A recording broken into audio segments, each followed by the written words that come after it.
era. But with a hindsight, I realized that I've missed out on a chunk, which I think is very important. And I would also like to state that I've made the distinction of making this about West Bengal because after partition, as you know, Bengal was divided into East Pakistan and this part of West Bengal remained with India. So my focus is going to be here because after the independence of Bangladesh in 71, a lot of, and even before that, they have their own traditions and of children's literature. It's sort of, there was a sort of a one-way traffic, you know, a lot of West Bengal books reached Bangladesh, but hardly anything of Bangladesh reached West Bengal. The thing has changed somewhat, but not in a very big scale. So our exposure to Bangladeshi children's literature and of course illustration is very limited. And hence I do not consider it part of my domain knowledge, although it will be nice that area also, because that's where majority Bengali speaking people now live. And Bengali literature is obviously addressing anybody who speaks that language. And obviously the illustrations have a very wide reach. So they have their own masters and people. And unfortunately in this talk, I will not be covering them. And that's why I've specified that it will be about West Bengal. Also, please remember that once the printing technology spread, reader children's literature has flowered. So obviously there are many strands, many movements, many people involved in this. And in a 1 hour presentation, I can't possibly cover everybody. It's also probably, I don't know about everybody. It's not possible. It's not that way a comprehensive record of all that has happened. What I'm going to do is to look at some of the high points, which is also tinged with my personal preferences and choices to some extent, because I grew up pretty much in the 70s and 80s, which I thought was a very rich period of literature as well as illustrations, which is the main focus of the talk. But you know, children's book illustration is something which is very much related to the literature. So in a way, that relationship is very intrinsic. You cannot separate the two. So sometime I will have to talk a little bit about the literary sources on which the illustrations are based. So having said that, let's start with something where I left off in the last talk, which is Ghanada. Hang on. Why is it not moving?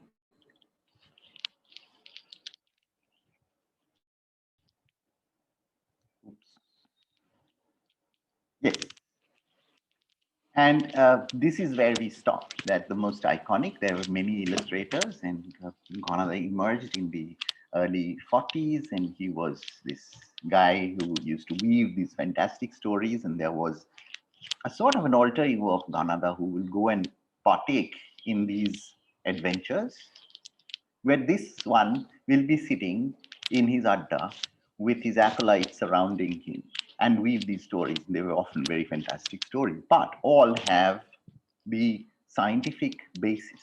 So as far as information is concerned, there was never any compromise. And the writer Premendra was very, very particular about that. But Ghanada was not the only Dada. There is quite a Dada cult that evolved in Bangla, you know. So you had people like, this is Ghanada. There are two separate illustrations. The one on the right by a very well-known illustrator called Shomik Sharkar, whom I will touch upon. This was in the 90s, actually. And on the left is another very fine illustrator called Ohibhushan Malik, who also tried his hand. But the most iconic one was Ajit Datta, the one I started with. Now there is Tenida, there is Noleda, there were a couple of other dadas. Tenida amongst them was one of the more popular ones. The first story appeared in 1946, and Tenida is a tall fellow who has a nose like Mount Muinak. Unfortunately, it's difficult to trace some of the early illustrations of Tenida. And he sits in a para, that is a mohalla, and he's got three acolytes. So altogether, there are four of them. One is the writer himself, and two others. And he's not particularly brilliant in his studies, so he's failed his matriculation exams. But he's very brave, and he also has a gift of gab, and he can get himself out of very tricky situations and weave these stories, a fantastic story. So in a way, he was a sort of a younger version of Ghanada, and slightly different, but there also, when he goes for these adventures, they are very intrinsically researched. And Narayan Upadhyay had written extensively for the grown-ups as well as for the children or young adults. But this character of Tenida became immortal. But unfortunately, the illustration that went around it is difficult to trace. The other one is Noleda, who is an out-and-out fantastic character, and most of it was done in the form of the graphic book or comic strips. So each page would have a comic strip, and Ohibhushan Malik has been active in the illustration scene, and I'll come to it very soon. He has a very particular style. Noleda became popular somewhat during the era of Anandamela magazine, which started publishing in the 1970s, which is much later. But so we are going to go back a little and talk about the illustrations of Jyotindra Kumar Sen, Jatin Sen, who I think is one of the most iconic illustrators of the 20th century, the early part of 20th century. He started functioning in the 1930s, and he had a sort of duet, like a Jugalbandi, with this writer Rajshekhar Bose, who is also known as Parshuram by his pen name. And he was a humorist of a very fine order, and he did not write specifically for the young reader, but his books appeal to the young adult readers. This is a book called Bhushundir Mathe, where all the ghosts gather, and you realize that there is a society of ghosts and their interaction, which reflects the human interaction. And this has been made into plays. This has been also made into an animated film. Numerous versions of these are available. But the illustrations done by Jatin Sen remained more or less a constant because it's very difficult. It is like that instance of Lewis Carroll and Sir Tenniel. And no, there are hundreds of people who have attempted to draw, illustrate Alice. But one image that has stuck with you is that of Sir Tenniel. And that's partly because they also collaborated very closely. The same applies to Parashuram and Jatin Sen. Jatin Sen was an illustrator. He was an applied artist. He was the logo designer. Like this new theater's logo was designed by him. You know, those of us who have got a little gray beard and had sometimes seen a film by new theaters would remember this logo. For the newer kids, of course, it is from another world altogether. He was a humorist, and Jatin Sen kept on the sangat with him, this dual playing throughout, whether it is for adults, whether it's for young adults, whether it's a humor thing which cuts across the age barrier. And both of them worked in Bengal Chemicals, which was set up by Acharya Prafulla Chandra Roy as a nationalist industry for producing medicines. And by profession, Parashuram was a chemist. He was also a lexicographer who produced one of the early Bengali popular dictionaries. He wrote quite serious essays. He translated Valmiki's Ramayana. He was a man of many parts. And the humorous side is what uh, appealed to a cross section of the readership. And Jyotin Sen's illustrations went with all the characters that were developed by Parshuram, which are remembered, which are mentioned, which have become part of the vocabulary of any educated Bengali. So on the left is a guy called Hajur, is a character from a short story, which later developed into a play called Lambukarno. And there is Babul Hussain, Mia Babul Hussain, Maliki Fatak, that is the caption. So he was the Malik of the entrance. And here is an example that I want to give you, that the one on the left is actually a scribbled drawing by the writer, which was developed into the final illustration that you see on the right. So it is in a way indicative of the kind of close collaboration these two had. And Birinchi Baba is one of the most well-known stories, which was made into a film by Ray, um, and it was called Mahapurush then. Birinchi Baba is a story of this godfather. We are um, it's very used to this phenomena of people who weave these fantastic stories, but they are actually charlatans. And this guy has a following amongst the glitterati of the city. And and ultimately he's unmasked. That is the story. It's a very hilarious story. But I will not delve into the story for the sake of the time limitation and brevity. These are shots and the poster of the film. And this is to show how closely even Ray was following Jyotin Sen's illustrations. And this is a character from the film, and this is a character from a story by Rajshekhar Bose. Actually, it is, yeah, I think it is part of the same story, Birinchi Baba, which is the film version is called Mahapurush. And then Rajshekhar's own brother, um, Girin Bose, not Girin Sen, I'm sorry, that's a mistake. Girin Bose was a psychoanalyst. He was the first psychoanalyst. So he was quite established, and he established the first psychoanalytic clinic in Kolkata. He also edited a magazine. He was in constant dialogue with people like Sigmund Freud. So he was quite accomplished, but he wrote sometimes for children. And one of his books, that is The Red Ants and the Black Ants, became a sort of a sleeper hit. Even now it is read, and there are versions of it that you can hear as an audiobook.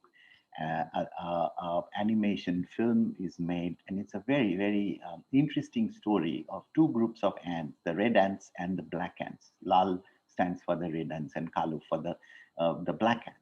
And there is a dilapidated mansion next to a pond, and the west side of that are the domains of the red ants, and a little away is the black ants. And when the damsel, one of the ants, a beautiful young ant of the blacks, get insulted by some reds, the blacks don't take such things lying down. So they call for war. The reds are not pushovers either, because they're also very powerful. And both of these parties have allies. They have palace intrigues, they have spies, they have strategies, and they call for allies, and war breaks out. You know, that's the story. The loyalties are on the basis of color. And That book was also illustrated by Jatin Sen, although subsequent versions have other illustrations. I think the originals were the most powerful ones. These are the ants marching to the war drum beat.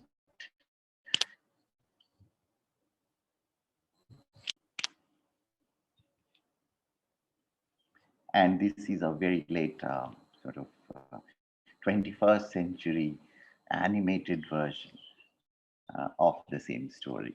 So you see the popularity of it has remained almost constant. This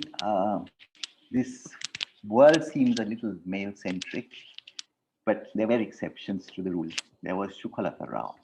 Shukhalata Rao happened to be Upendra Kishore's daughter. And there were two sisters, Shukhalata and Purnalata, and both of them were writers of children.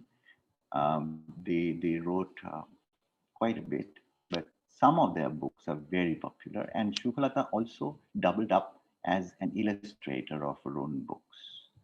She took stories from the Grimm's fairy tales, she took stories from Panchatantra, and she rewrote them. Sort of, they were not straight away translations. She kind of placed those stories in the Indian context, in the Bengali context, to be even more specific. And those illustrations appeared on the pages of this iconic magazine, Chandesh, sometimes. And there is one book called Golpo and Golpo, which is stories, more stories, which is printed even now. So she was actually sister to Sukumar Ray, whom I covered quite extensively, who happened to be the father of Satyajit Ray. So now that family, that Ray Chaudhurys or the Rays later, also had a significant impact on children's literature, and particularly the activities that went around Sandesh magazine, which I will be covering in this talk.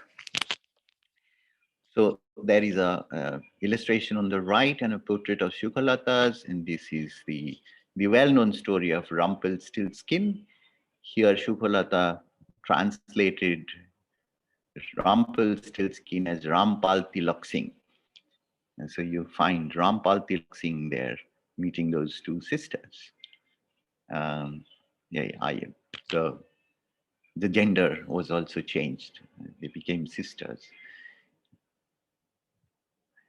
And immediately, so that book was published actually immediately after independence in 1948. So the 40s and the 50s, there was a very strong undercurrent amongst graphic designers to go back to a sort of an Indian content, our Indian style of working. And many of them were influenced by Bengal school aesthetics, and they evolved quite deliberately a language which sort of adheres to a sort of pre-modern um, stylization and wanted to adopt that. Even Ray, in some cases, did that, taking elements from Bengal school, taking elements from folk traditions, um, which had a very strong sense of the mitti, the earth. Makhonlal Dattagupta was primarily an advertising professional. He was an art director of a major uh, commercial art firm. But he also doubled up as an illustrator. And this is illustrations for Abanindranath's retelling of the story of Abhigyan Shakuntalam, which is known as Shakuntala. And on the left, you have Durvasa giving the curse, the Abhishap. And on the right, you have a despondent Shakuntala sitting and waiting. Uh, so these are very beautifully illustrated in simply two colors. There's a flat color, and these are solid line blocks. But I think it reached a certain high, which is difficult even with very high technology that we have access to now. And there are certain perennial favorites like Chorat Chubi, Jogin Charkar, which kept on going into reprints in every generation, and the advent of color obviously impacted it. So to say that there are certain things which seem to have remained constant over the years, they just change the form in which they were presented. In the 60s, we have another sort of bursting forth of many talents together, both in terms of literature as well as in terms of illustration. So I was talking about Ohibushan Malik, and this book is a very small little book, but it's one of my favorite books. And it is the story of this Burmese box of Pudi Pishi. Pishi, I'm sure after listening to all these, the West Bengal elections, everybody knows Pishi is Fufi, or the paternal aunt. So Pudi Pishi is quite a formidable character. You know, she's the matriarch of the family. She's short, she's plump, she wears a rudraksha har around her neck, and everybody is slightly scared of her. And the story is happening a generation after Podipishi. So Podipishi, the legend is that on a trip to her brother's, she was raided by a band of dacoits. And it turned out that her brother was the leader of the dacoits. So she sort of blackmailed that brother to part with a Burmese box with a fine wood carving of a dragon on it, uh, full of very expensive jewelry, and brought it home. But almost as soon as she arrived, she handed it over to somebody and then she forgot and made everybody's life hell searching for it, and it was never found in a lifetime. So, our uh, writer, as a young boy, is the protagonist who goes in search along with his Choto Mama. And they are going back to that ancestral house in search of that box. And that is what, and how they trace that box is basically the story. It's a hilarious story, but I think it would have not had the impact without Oibushan's very simplified illustrations, only lines. So on the left is the cover, which was actually designed by Ray. It says Podipishir Mormi Paksho, and it is like the top of the lid of the box with that dragon motif.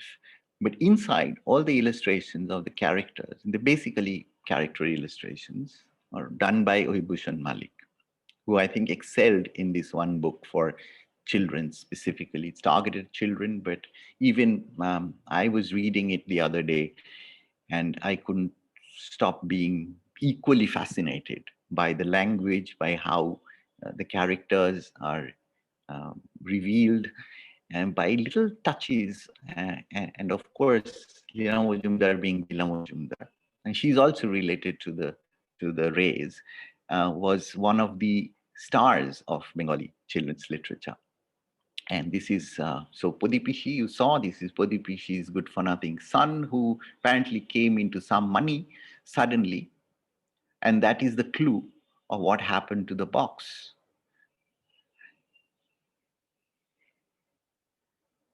He never did a honest man's work in his life. And these are some characters. On the right is the author, who's dreaming of this box, sitting in a second class train compartment on the way there. And this is the Choto Kaka, the youngest uncle. And, you know, I mean, this is just, I mean, I'm not going to get into the story and its detail, but to just give you an idea of how very simple lines did the job.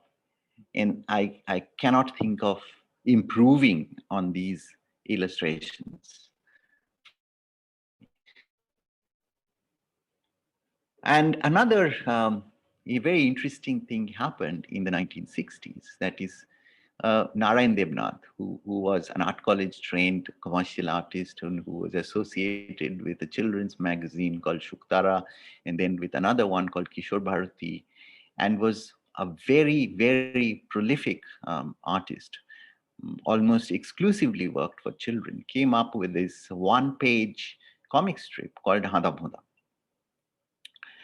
And it ran for 55 years nonstop.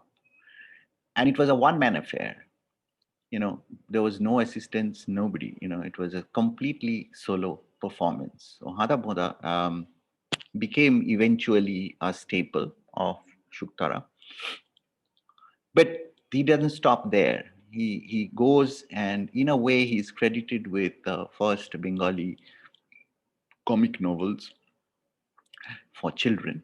And these are the two characters, Hada and Boda. Both in basically means dumb-headed. One is thin and one is fat. So this is like decades before Motu Patlu or Chacha Chaudhary. And the other one was Matul the Great, who appeared in 1965 because he was a superhero of a next door boy kind, you know. And he always is found in his orange vest.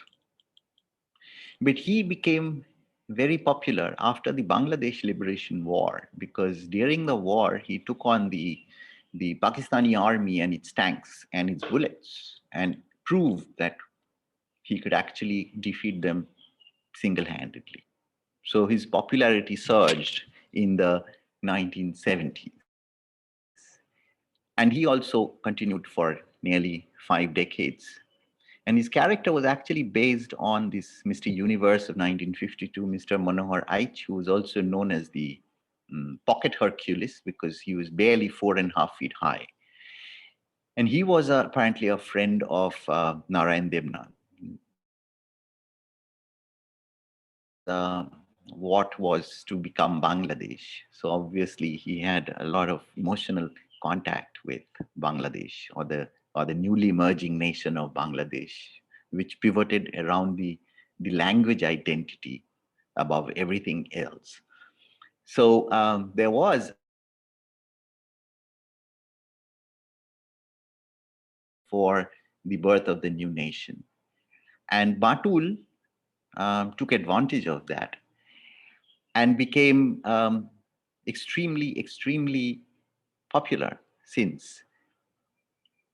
But like I said, Shuktara and Kishore Bharti, these were the two magazines which were published. First, Shuktara, of course, Kishore Bharti came a little later by a publishing house called Saitya Kutir, which is still operating. And they are very popular, they are not necessarily always very quality conscious. So, um, but the popular appeal of that magazine was immense.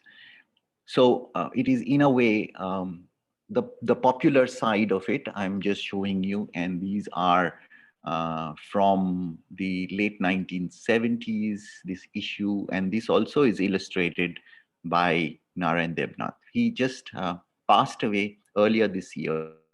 He was above 90. He was a grand old man. He's one who even got a DLit.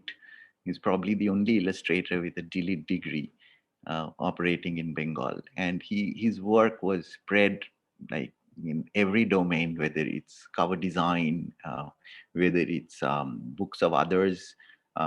Like these are the first one on the top left is Upendra Kishore, on the top right is Jogin Sarkar, on the bottom left is Premendramit Roy, and on the right is a translation of Tarzan. As you see, the sort of wide variety of things that he did, but he had a very special mannerism of figuration by which you can identify Narayan Devnath easily. These are some over his 5-decade-long career, actually a 6-decade-long career. So he's probably the longest running illustrator we had in the second half of 20th century. And you can see some experimentation with the script or the calligraphy. That one on the top left is obviously has some Chinese references. The one below is about the headhunters, one about the Tarzan. The another one in the middle with that turban man is called Devgiri Danov. And on top of that, on the top right, is some Indian mythological story. And on the right is a sort of underwater story, adventure, which has glamour. Along with him, there was another gentleman. There were many others,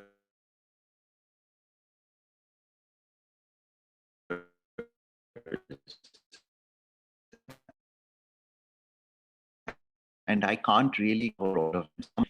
And animal stories and hunting stories. So he had a particular fascination for drawing animals.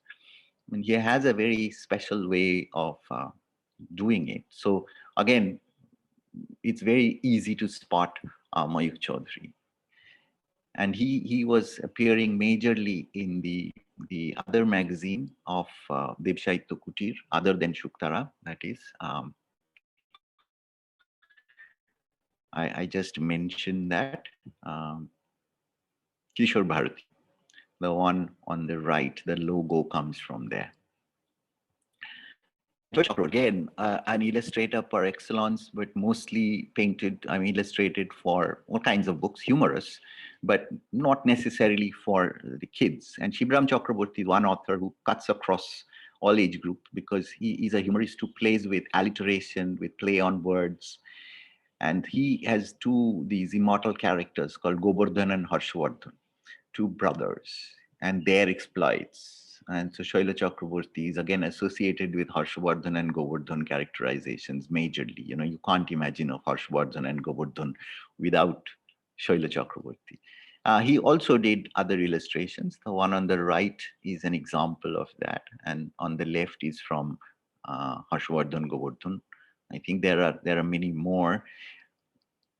And in the 60s, the painter Ganesh Pine was working in a animation studio of a man called Mandar Malik, which is known as Mandar Studio. Nobody has seen these animations, but he worked there for almost 2 decades, from mid 60s to early 80s. And he was producing these stop motion animation. These are, of course, pre-digital era things. And you see these landscapes, and you see the mark at the bottom, which defines how the camera is to move from left to right. There are certain notes. And these works are lost and found again in 2017. So nobody really has any memory of these films. It was more like a legend that, Ganesh Pine, before he became well-known painter, he was actually a very fine illustrator, and he spent many years of his life illustrating. And Mandar Mallik's studio was again one of those mystic, legendary things that people know about but haven't really seen their output. And it's a big mystery that what happened to those films. But that apart, so again, Bengali illustration industry is very fortunate to have inputs of artists who are actually very well established artists, also contributed for children, like literatures, like I mentioned Tagore, that probably the only Nobel laureate who wrote a primer in his lifetime for young children, along with other stories. There were 3 books of Tagore, which is specifically targeted at young audiences, although not only young audiences.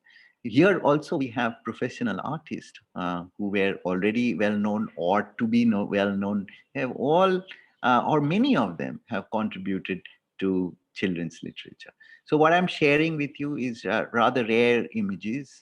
These I have shot them personally. I happened to see this exhibition that was put out by a gallery in Kolkata, Gallery Akar Prokar. I just went to their website. They also have some of these images, but you couldn't download those images from there. So these I had to search in my camera, because at that point I thought, oh my God, these are historically very important. I need to have a documentation. And thank God I did, so I can share them with you today. So these are two, and this is the figuration. As you can see, the figuration had an influence of the Disney-esque kind of language. But these figures were superimposed on the background. And so what I showed you were background shots. And I think that has a relevance to his later development as an artist. The way he did those textures, the way he dealt with space, the openness, or those little details which has remained with him. Um, and there are other works that he did for Khire Putul, which is a Abanindranath story about, which is translated as a cheese doll, but Kheer actually is condensed milk, so a doll made of condensed milk. And this is a story in the form of a traditional fairy tale. So the king had two queens, the one he liked and the one he didn't like. The one he didn't like was actually the good person, and he gives birth to a kid who happens to be a monkey.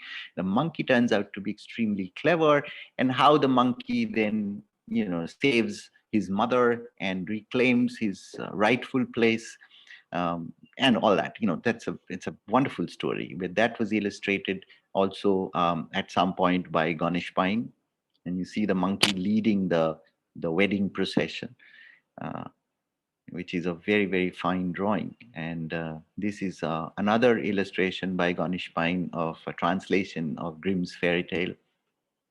It's the ghost out of the bottle. So you see the tiny little bottle there. I think the angle is very interesting. It probably had something to do with his work in the animation film business. And then we come to one of the most important figures of post-independence Bengali illustration, that is none other than Satyajit Ray. In the 1950s, after he came back home, not completing his studies in Shantiniketan, he joined DJ Kimmer, which was a big advertising house, but he was also working with D.K. Gupta, who started a publishing house called Signet Press. Signet Press is very significant in terms of publishing history of Bengali literature per se, but they also did humans service to children's literature, because they first concentrated on very quality books. They were often designed by very reputed artists, and Ray was certainly one of the major ones to contribute that. And this is a abridged version of Bhutibhushan's Bhushan's story of Pather Panchali. And this is the first time that Ray encountered that story in this abridged version, and he was fascinated, and he illustrated the book, and that was the trigger that eventually led him to make the film in a few years time. So this is in a way a very crucial piece of um, activity that he did in his early life as an illustrator. This is Opu and Durga in the storm, uh, under the tree. And if you remember the film, you remember that the sequence was actually very much there and more or less visualized like this. So the visualization of the story was triggered by this book while he started illustrating this book. It came out in the 50s. So there is a little back and forth happening here, as is inevitable, because if you take one personality, they didn't just work in one decade. The work And Pagla Dashu is the other thing that I mentioned in the last session, that the book unfortunately was published after the demise of the author Sukumar Ray in 1940. Sukumar Ray passed away in 23, so it took almost 17 years. So on the left, you have the original artwork of Sukumar Ray that was used for the cover when it was first published in 40. But when Signet Press did its version in 1960, in the early 1960s, they wanted Ray to contribute, and the cover on the right is Ray's. And you see how it brings out the character of Dashu as an eccentric fellow who's extremely intelligent, but he has this veneer of being a madchap character who doesn't care for rules and norms and propriety, and it's a sort of takes the mickey out of his friends. Um, and he's super sharp. So he may be known as Pagul, as a mad character, but he's actually, you really wonder whether he's so sharp that nobody really gets it. But he does have his eccentric behaviors, and these are basically school stories, and wonderful school stories. Again, something that has remained through the generation. As you can see, though, after the first publication of 1940, um, almost 80 years have passed by, and he's still a popular character. Ray did all kinds of things. He did other books like Raj Kahini, which is another assortment of stories based on Rajasthan. Very poetic and romantic stories, very heroic tales in a very special language of Abanindranath. And on the right is a primer that he did, one of his earliest works for illustration. And you see that he eschews the line completely. It used lines, outlines especially, almost minimally or nowhere. So flat colors, those are juxtaposed, and these are very limited number of colors, and yet you could achieve that kind of graphic richness because of an intrinsic understanding of the possibility of that technique. So these are not at all high-tech books. They are actually very low-tech printing technology involved in this, very simple line blocks, so to speak. And yet the quality, I think, was both in terms of graphic design, also in terms of what it conveys to the young audience. I think you couldn't have it any better. And Shandesh, of course, started in its third run again in 1961. It started in 1913 by Ray's grandfather, Upendra Kishore. Then Sukumar edited it for a little while before he passed away. Then his uncle Chubinoy took over, and then it shut down in 25. Then it was revived for 5 years in 29, but it couldn't run. And then Ray, along with Subhash Mukhopadhyay and later his aunt Leela Majumdar and cousin Nalini Dash, continued editing it almost till he passed away in the 90s, and it is still being published, although a little erratically. So it celebrated its centenary in 2013. The good news is that it's still being published. The bad news is that there is so much competition that it's very difficult to survive. So it is facing all those doldrums. But in this rather long run, it has been one of the pillars where people, both literatures and writers for children as well as illustrators, had a ball. And Ray was one of the chief ones.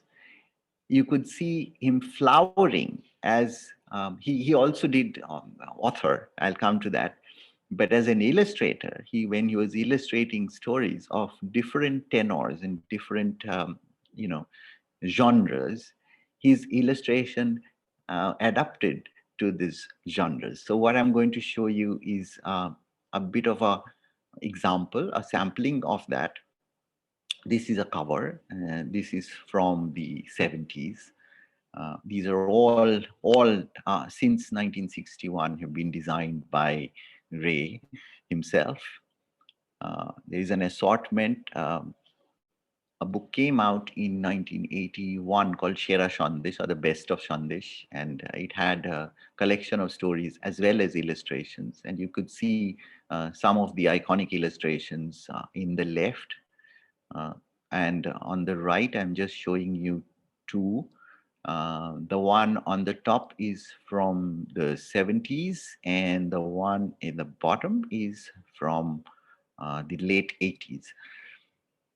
And they are all, whether it's the type, it is the design, the illustration, everything was done by Ray.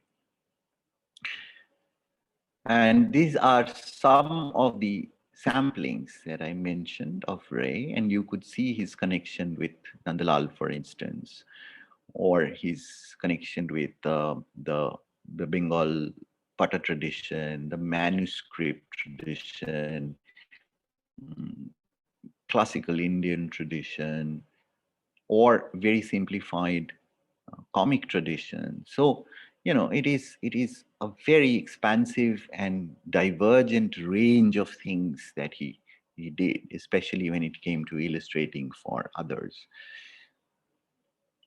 It's a sort of a science fiction, an alien. You see,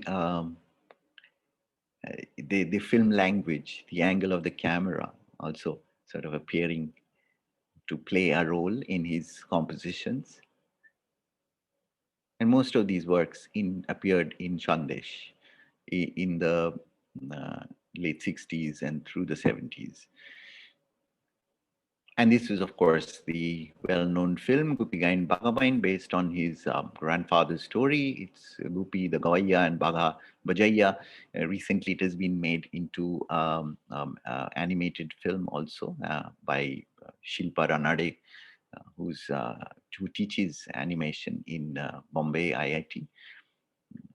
But Gopika in Bakabain, which was released in 19, I think 68 or 69, it was a huge, huge, huge hit. And even now, I mean, there are three versions of it made. I mean, sequels to it. Gopi Baga Pirelo is the last one. The middle one is called Hirok Raja Deshe. So the original Gopika in Bagabain, which was shot mostly in black and white, except for the last scene when it turns into color. Everything in that was designed by Ray. So, and on the left is the announcement poster. I'm showing this because it also had an impact on children's literature and illustration, particularly, which is what we are talking about today.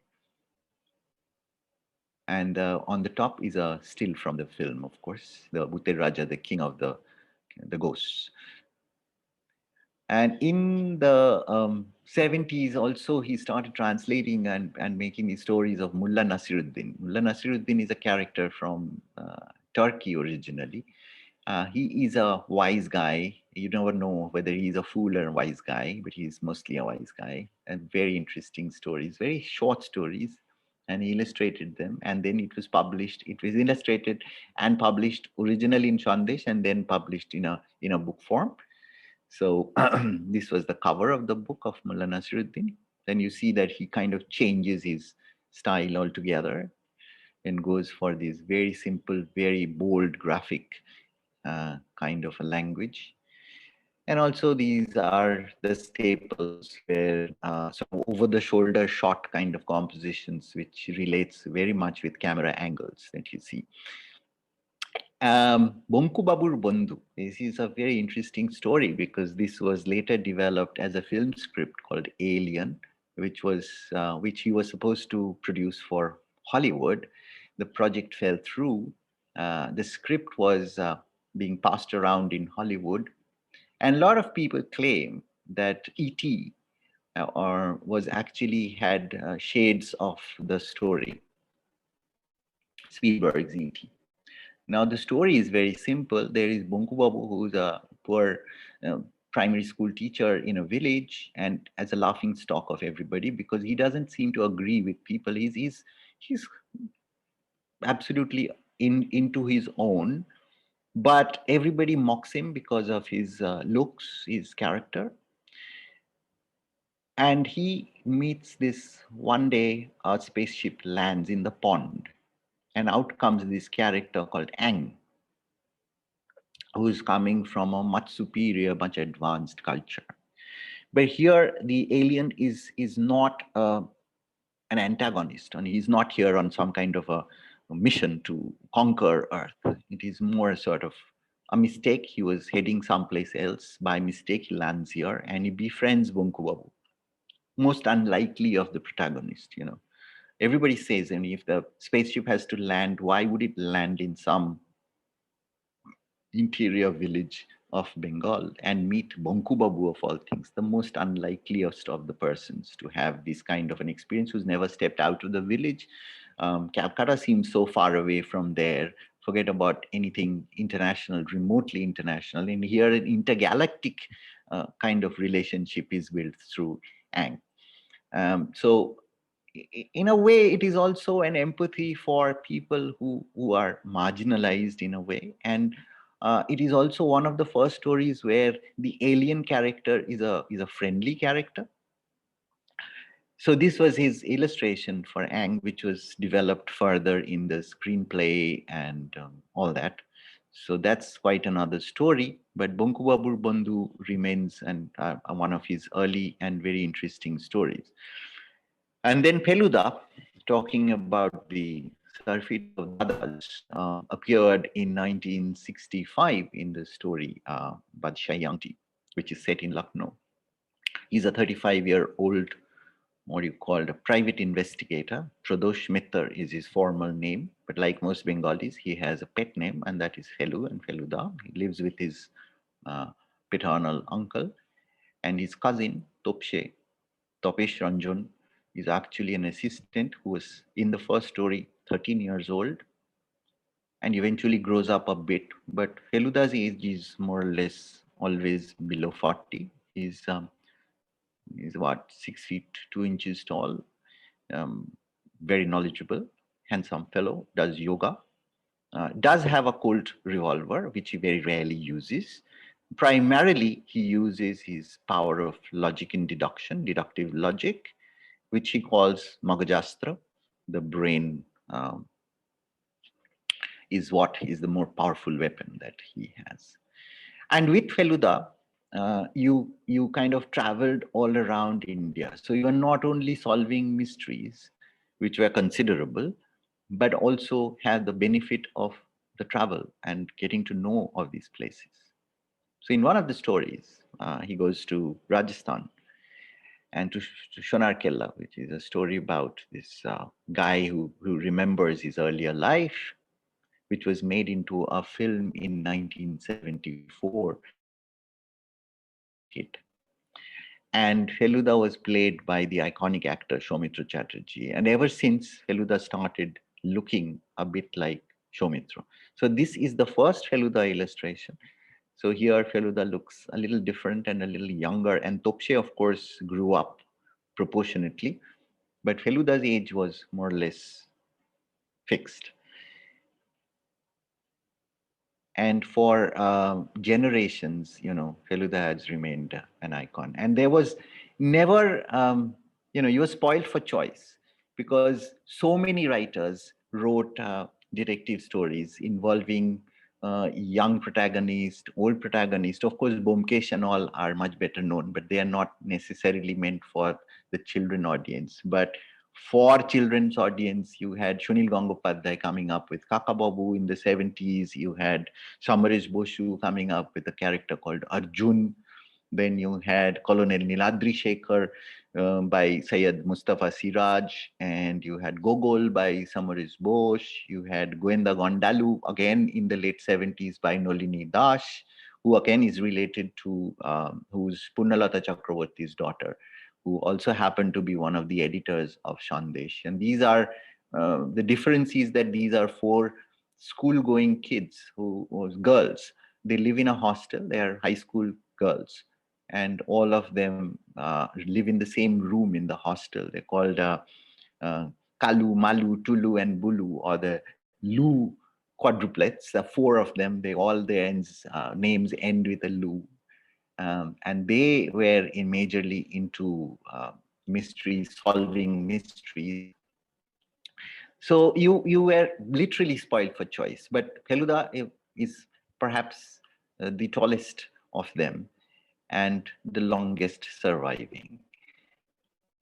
And this was a shot from the film Shonar Killa, or the Golden Fortress, which is actually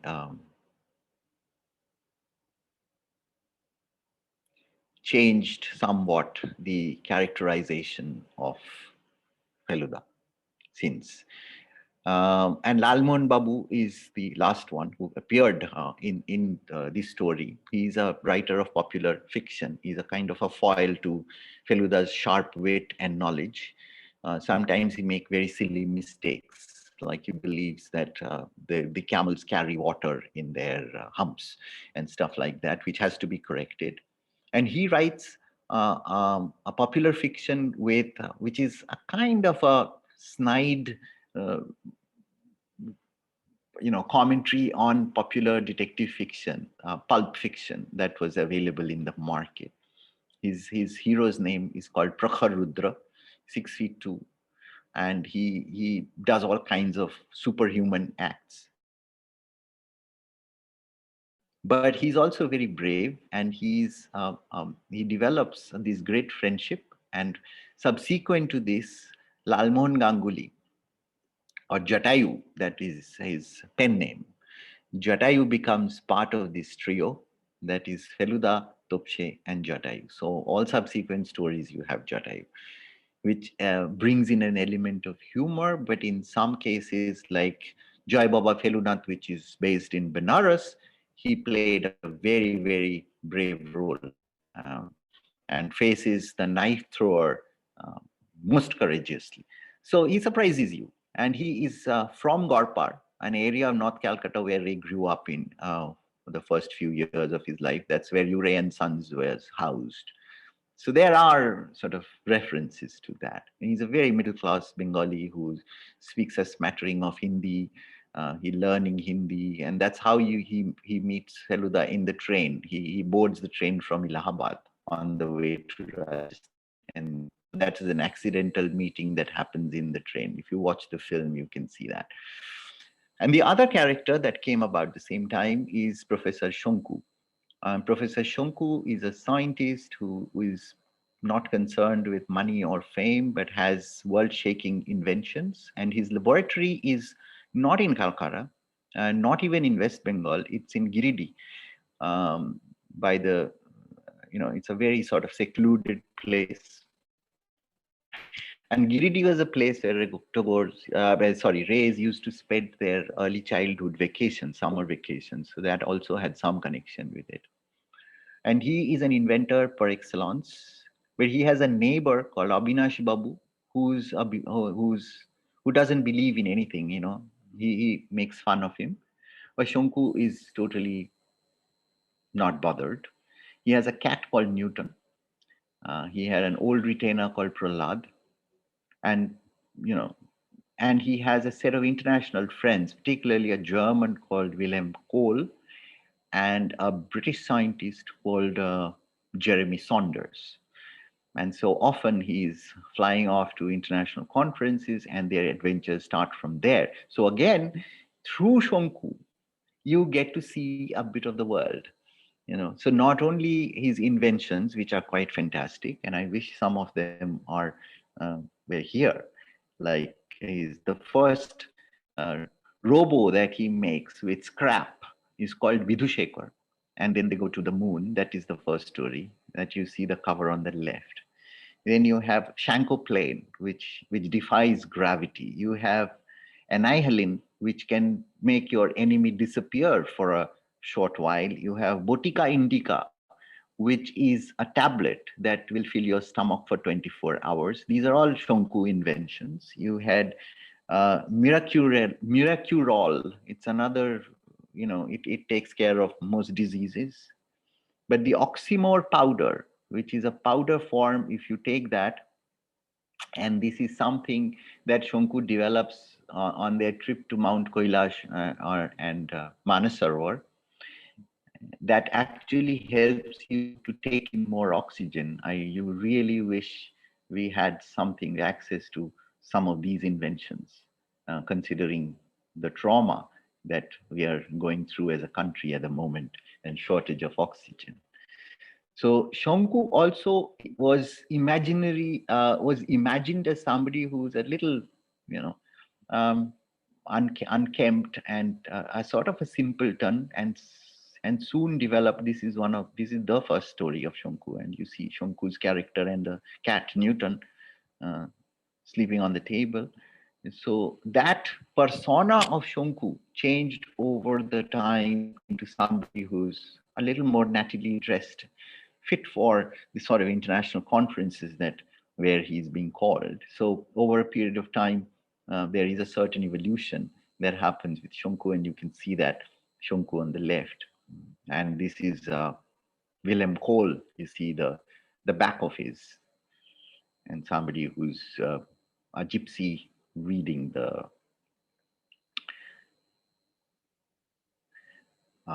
This is another very dramatic illustration of the Shonku story, and these are all, of course, done by Ray. And that's a Feluda story. You see the usage of screen for half-tone printing. Different screens were used to create this effect, and very dramatic, very cinematic, I would say. And in 1975 came this Anandamela. Anandamela became, again, a sort of generation-defining uh, children's mag, which was published by the Andvaza group of publications. So it was very high-tech for its time. You know, they could go full color offset, which were unthinkable for most other children's publications, because you have a clientele which is very price conscious. And that game started changing in the 1970s. And Bimal Dash emerged as one of the major powerhouses of this new brand of illustrations, because he was an extremely fine, meticulous illustrator who developed a genre and a style of his that you could notice him from miles apart, but very also covered a lot of ground and did a lot of different kinds of things in his rather short lifetime. He's no more. And these are some of his iconic covers of the special autumn or puja number. And these were really valued not only for their literary content, but also for their graphic content. These are some of the black and white pages also done by Bimal Dash. This is Bimal Dash, yes. But he is perhaps most known for this story of Sadashiv, which is a story of a young boy from a village in Maharashtra who treks all the way to meet Shivaji. He has this idea that he wants to serve Shivaji. It's a story by Sharadindu Bandyopadhyay, who was a novelist and a scriptwriter who spent quite a while in Bombay.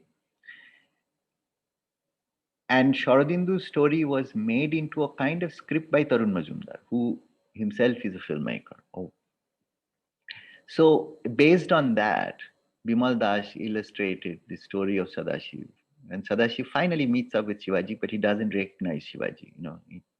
Shivaji takes him to his fort, and then finally it's revealed the next morning that this is Shivaji. So it's a story that was illustrated, I think, 18 frames for a week or something, and went on for almost a year. Unfortunately, the original artworks are all destroyed in a fire, so you have no access to them. But they would have been one of those high points of graphic illustration in Bengal. I just show you two pages which are not from the original artwork, but from the prints. And the prints were, at that point, Anandamela was experimenting with a smaller version, a digest size version. So unfortunately, the print quality is not as high as you would expect. And this is one of the prints. Unfortunately, this is not a very good reproduction, but this is when he starts from the village. His friend Kanku uh, offers him some food in a potli, and yeah. So again, coming back to Satyajit, who also wrote for and illustrated for Anandamela. This is Professor Hijab is another character that have made a very brief appearance. He's based on this Hijab character that was his father's in Hajbarla, in the Topsy-Turvy Tale, who used to remember I was mentioning that he would imagine funny stories and laugh his head off. and poor chap would not be able to stop laughing. Is a way of mocking a sort of absurdity of life, that he could just have a ball, but to such an extent that it would start hurting him. And that character developed into this kind of Hijbij, which is uh, also a sort of a science fiction story based in Gopalpur on sea. So you could actually travel to Gopalpur on sea on a very mysterious evening. Um, and this is another Professor Shonku story. So when Anandamela started, color illustration became possible. Ray also experimented with color.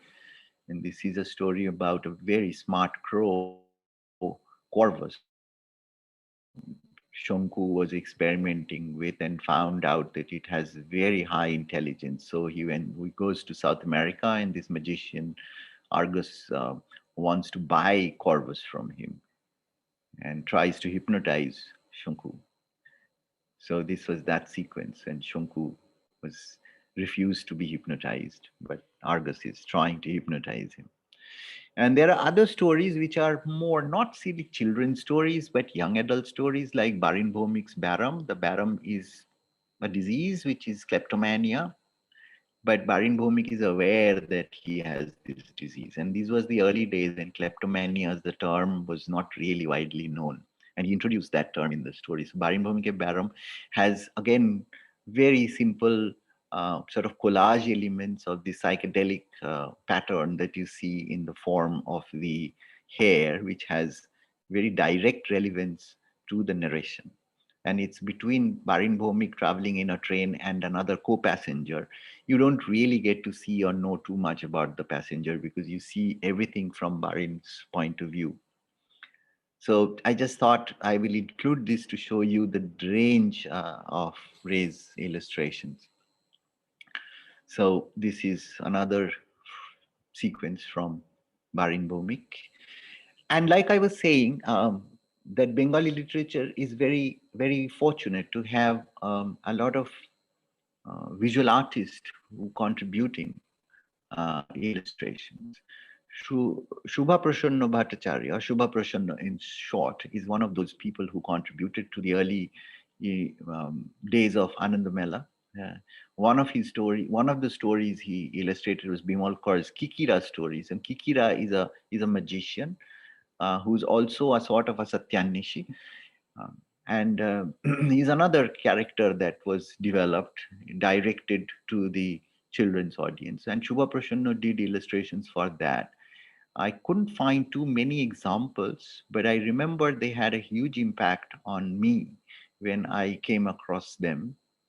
And this is one of his illustrations that he did for Anandamela. And it was possible to do all these things because Anandamela was being published in full color in photo offset, which wasn't the case with most Bengali children's lit magazines at that point. So you had this Pranavesh Maiti Arun Chattopadhyay did award-winning book designs, but using very low-tech lino cuts and lino prints.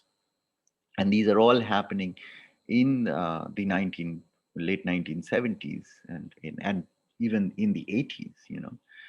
Affording that kind of print quality was only possible for a big printing house, a publishing house, and Anando could do it. And because they could do it, a lot of things could happen in the pages of Anandamela. Satyajit Moitro, another illustrator who's got an effective career from 60s, 70s, 80s, 90s. And he also doubled up as a children's illustrator, one of his covers for Anandamela and some of the inside illustrations. Um, yep, the ghosts are still with us. Definitely, Shirshendu Mukherjee's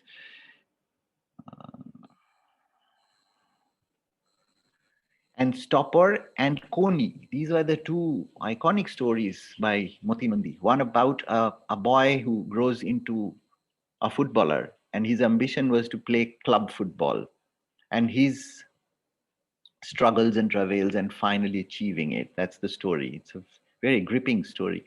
Koni is about a young girl who wants to be a swimmer, and his and her struggles with her coach, which was later combined these two, and both of these were illustrated by Sudhir Moitro. They appeared in Desh, in the annual number of Desh, and Desh also could afford to have some color illustrations where Sudhir Moitro excelled. These are some black of a Multani Kamdhenu. It's a cow. It's a very funny, humorous story, as is, I think, evident from the illustration. Another very talented illustrator, cover designer, um, and graphic artist, so to speak, also doubled up as a poet and a filmmaker to appear in the 1960s as Purnendu Patri. Purnendu Patri also joined the Anandamela team and contributed to Anandamela, and these are just two examples of his. He designed like pages, and he was also very interested in typography, in calligraphy. So I'm not going into that area because that requires a separate talk. I'm just showing you some examples of um, his works. I'm sorry, it seems to have not responding.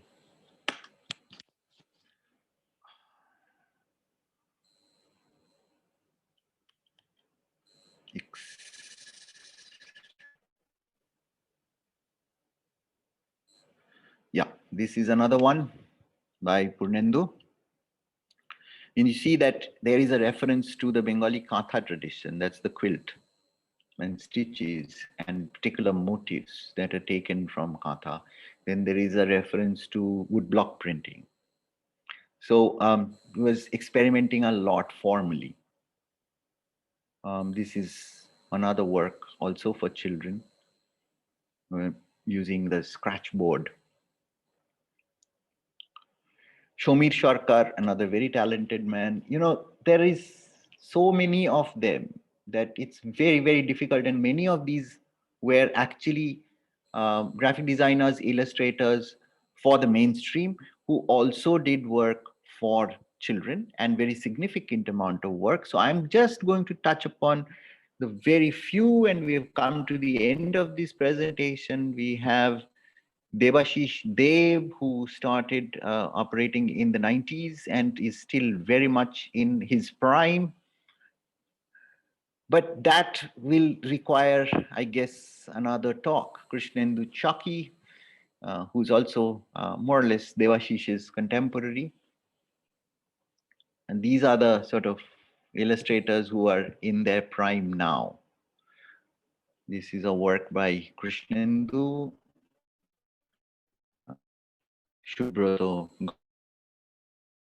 And the good thing is that the new crop, there is also enormous variety of things happening. And I just hope that the gender imbalance that is there, somehow not too many women.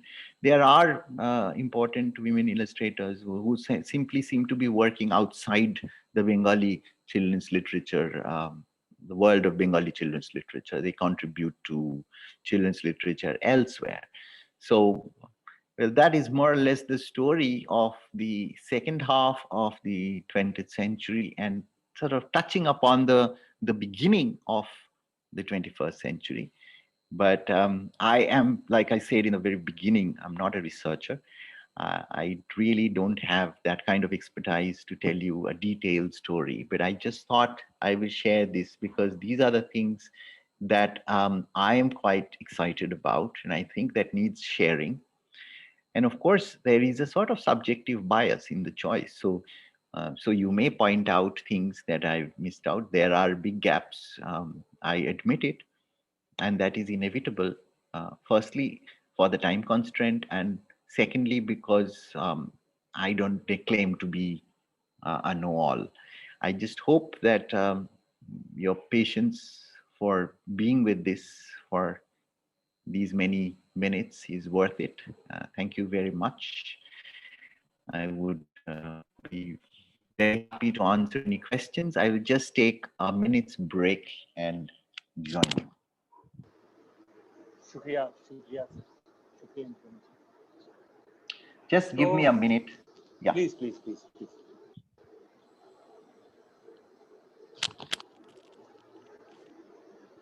तो आप सब लोग please यहाँ चाहे तो आप लिख दें चैट बॉक्स में अगर आपका कोई सवाल है कुछ सवाल मैं फेसबुक से ले लेता हूँ लेकिन यहाँ जो अगर आपको आप में से किसी को कोई सवाल पूछना है तो आप प्लीज चैट बॉक्स में लिख दीजिए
Yes, I'm back.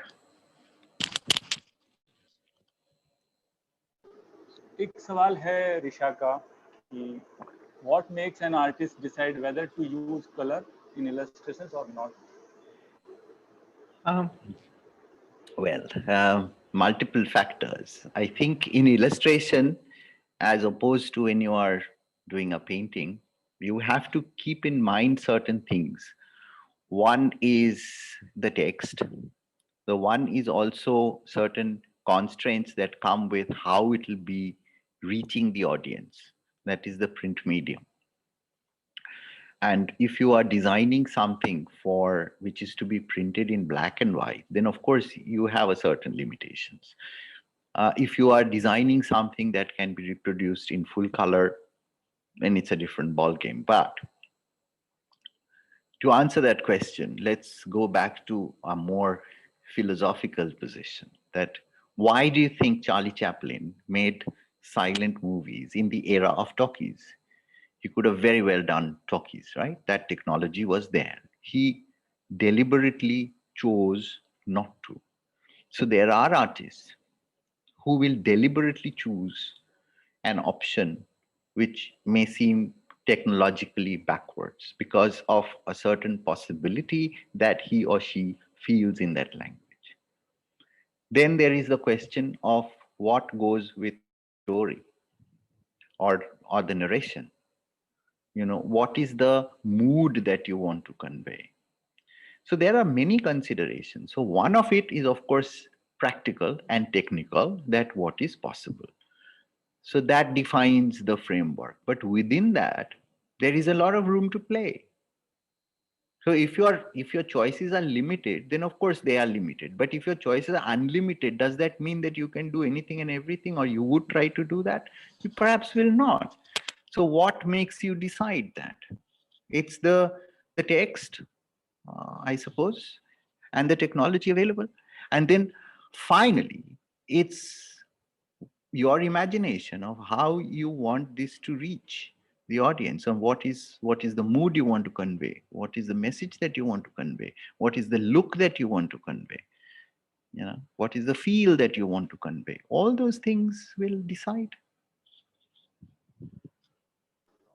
एक सवाल पूजा का है, ये है कि रेस के बारे में है कि do we have any knowledge on Ray's process for character development? How he went out at it at a time international travel was not as prevalent as today. Yeah, but these were, I mean, the Rays were, Sukumar himself, like I mentioned, went abroad to study, and he stayed there in England. So he was exposed to a lot of um, European and also to some extent American illustration. And you remember in those days, Calcutta was the capital city and the second city after London. So it had a lot of international connection. So it wasn't a cut off backyard city at all. It was exposed to a lot of things. So yes, of course, Shukumar was exposed to lots and lots of external influences. They were striving to take Bengali literature to that level, you see. So that was a very conscious decision on their part, that it shouldn't languish anywhere and beg, borrow, steal, whatever is required, we will take you there, kind of, that's the zeal with which they worked. So of course it is, there were lots and lots of influences, and nobody, I mean, that is undeniable. But the fact is that how they've digested that and internalized that and placed that in an Indian context. You could see shadows of Alice in Wonderland in Hajj World, if I look at the basic story.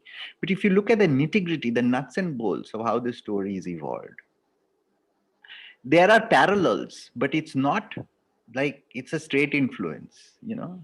It's a very positive kind of influence that triggers things in your mind, and you come out with something very original. Yeah, that same thing happens in illustration. Sometimes I'm sure there are shortcuts, and sometimes it's possible that some influences were overwhelming, and there is absolutely nothing to deny it. Culture is enriched by influences, and the more open you are, the better it is for you. And that's why I was telling somebody that we know so little about Bangladeshi children's literature. They know so much more about ours, which is our loss and their gain. To be navel gazing is never a good idea, nor civilizationally, culturally, linguistically, it's not a good idea at all. To say that we have it all, we don't need to look at anything, don't need to learn from anybody else, is a bad idea. There was another question by Aditya Pandit. What kind of animated films were they making at Mandar Mallik studio? Those were, seems like, from the evidences that we have, like most things, it is not very well documented, but little scraps of information that has come up, making stop motion animation, mostly to do with kind of fables. I think they involved animals and stuff. But I mean, if it operated for more than 2 decades, then obviously that's not the only kind of thing it was doing. It was doing other kinds of things. I'm sure it was doing commercial work to sustain itself. But it was primarily a studio which specialized in stop motion animation. Yeah, that much we know for sure. Facebook पर कुछ लोगों के सवाल भी हैं और टिप्पणियां भी हैं। एक दो टिप्पणियां हैं कि हिंदी में हो सकता है क्या। तो आपकी जानकारी के लिए सिर्फ कि अगले 2-3 दिन में दोनों ही लेक्चर, पहले का हो चुका है, दूसरे का भी हम हिंदी वर्जन भी उसकी सारे मटेरियल डाल रहे हैं यूट्यूब चैनल पर। एक तरह के यूट्यूब चैनल पर आप देख सकेंगे। एक टिप्पणी है इंद्रप्रमित जी कि नारायण देवनाथ, ये देवराज गोस्वामी लिख रहे हैं कि Narayan Debnath is still alive. Both the book covers of Pagladashu are by Satyajit Ray only. image on the left side is the first ever book cover created by Ray when he was a student in Shantiniketa. Yes, yes. But he uses the original artwork. That artwork is not his. He has designed, but he used his father's illustrations there. So that Pagladashu character that you see is not Ray's, that is Shukumar Ray's. Yeah, true. He's right. That's what बाकी I meant. ज्यादातर तो तारीफ हैं इसके बारे में, काफी लोगों ने कहा है कि बहुत ही शानदार था। और एक Um, है एक एक है अरण्या सेनगुप्ता जी का सवाल है, what was your primary emphasis as a children book illustrator while doing the mythological illustrations for Tara books? ah, those are like not Indian mythologies; they were Greek mythologies. So I was veering into, and they're more like Sophocles' or Euripides' tragedies. They're based on actual plays. They are just abridged version meant for a young audience. And see, the context given was there were three things that I had to keep in mind. One is that it was meant for an American audience. It was commissioned by Getty Museums, and Getty was rebuilding or refurbishing their villa in Malibu, near Los Angeles, which houses the greatest museum of antiquities outside Europe. Biggest collection of Greek and Roman artifacts. And it was designed as a sort of Roman villa. And they refurbished it and was about to open it with an open air theater where they wanted to stage some of these plays because they felt that American teenagers have no idea who Oedipus was or who Lycestra was or who is Hippolytus, and none of these stories ring a bell. So how do you approach them in a language which is approachable? So that job was given to Sirish and Geeta. And it was also decided that it will have a distinctly Indian feel to it. So we decided that we will hand print it on handmade paper, which is Pondicherry handmade paper. And then the rest was left to us. It was decided that it will be initially decided to be in two colors and then eventually became three colors and all flat colors. And I did my research in Greek pottery. I also had a little exposure to these Greek theaters because my association with theater and Antigone and Oedipus are two plays which have been produced in Bangla.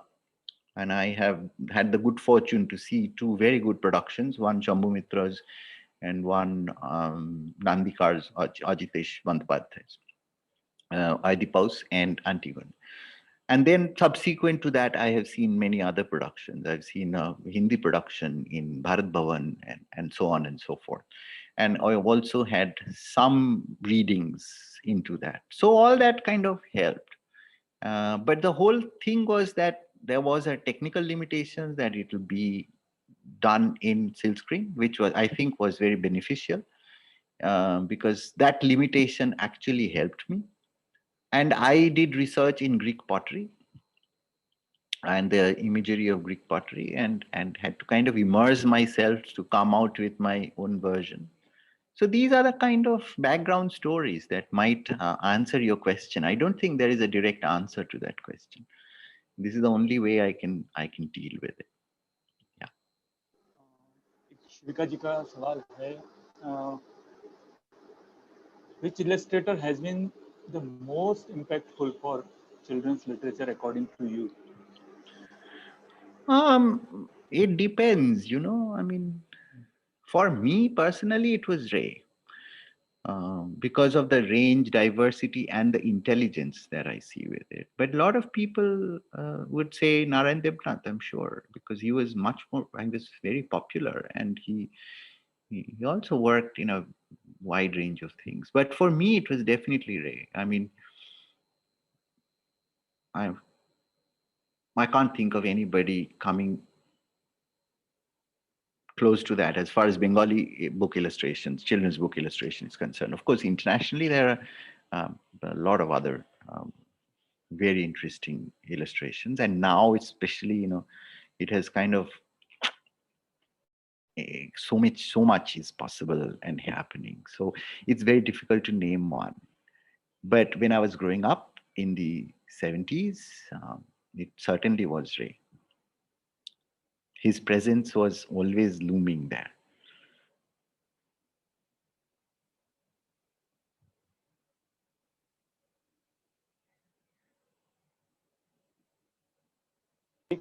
एक दो सवाल chat box से ले लें, फिर मैं तब तक फेसबुक के कुछ और सवाल आपसे पूछूंगा। आदित्य का एक सवाल है,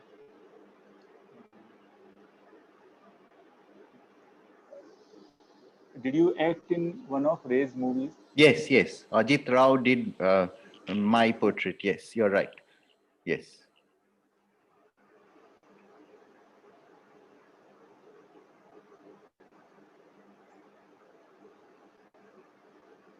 एक अरित्रा ड्रे का सवाल है, वो पूछ रही हैं, What is the future of children's books and illustration when less and less children are being exposed to such books in modern times? Do you really think so? I hear this often, but I think a lot of people are reading books. It's not that people are not reading books.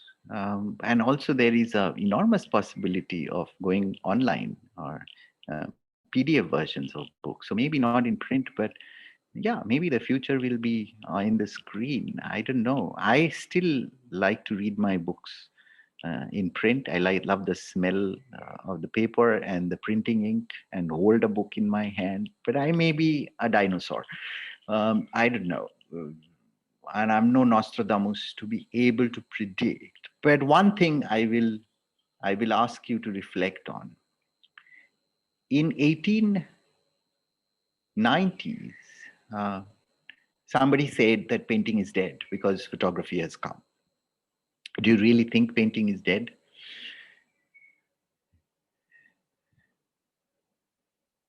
So let's not be too negative about things. Things are changing, things will change, but some things will perhaps also remain. Maybe in a changed form.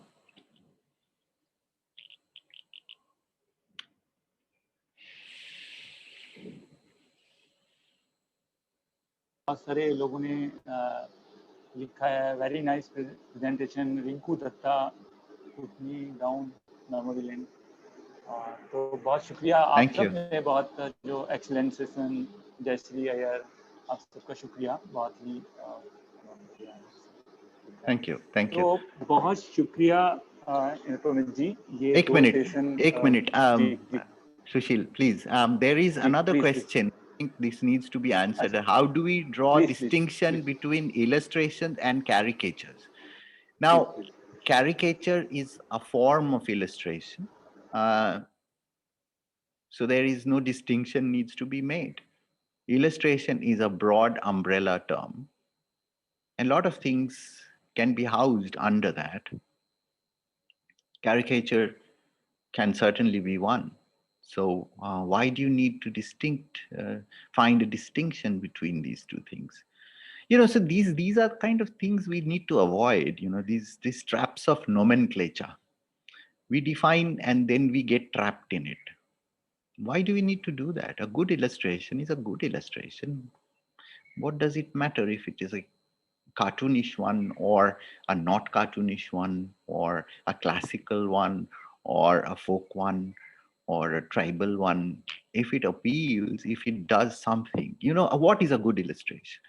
I think a good illustration is what enhances the text and creates a jugalbandi. And by reading at the text and looking at the illustration, you kind of get to a third level, which is possible only when it gels. Like I said, I gave numerous examples from the history that the illustrator and the writer have coordinated so well. And these things happen. These things don't happen every day. But when it happens like magic. then you cannot separate the two because one inevitably leads to the other. And I think that is the ultimate that one should aim for. It's not that you get there every day. It's not that you get to climb Everest every day. But if you are a climber, then you aim for the Everest, right? So I don't think we need to bother too much about nomenclatures. That's a trap.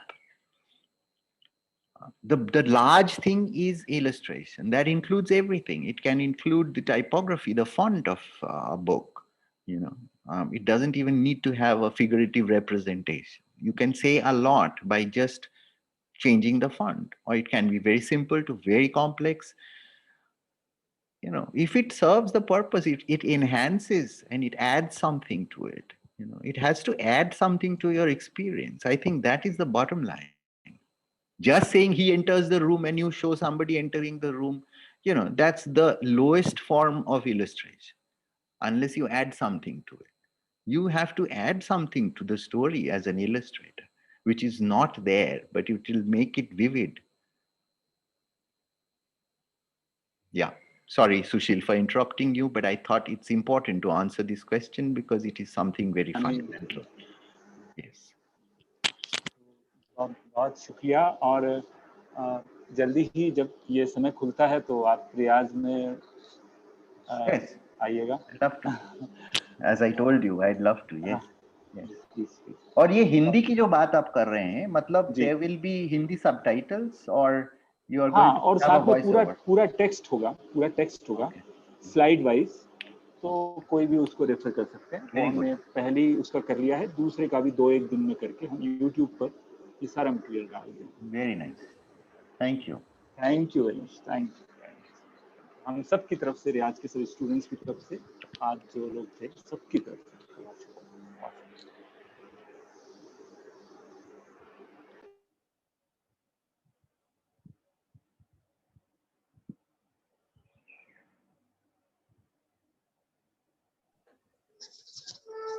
So I can leave now, I suppose. जी हाँ। Okay.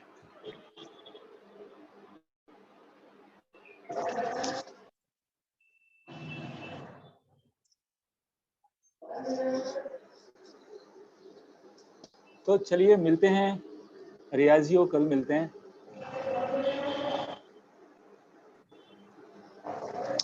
Hello कल मिलते हैं। चलिए सलाम। Okay, thank you sir. Thank you, sir.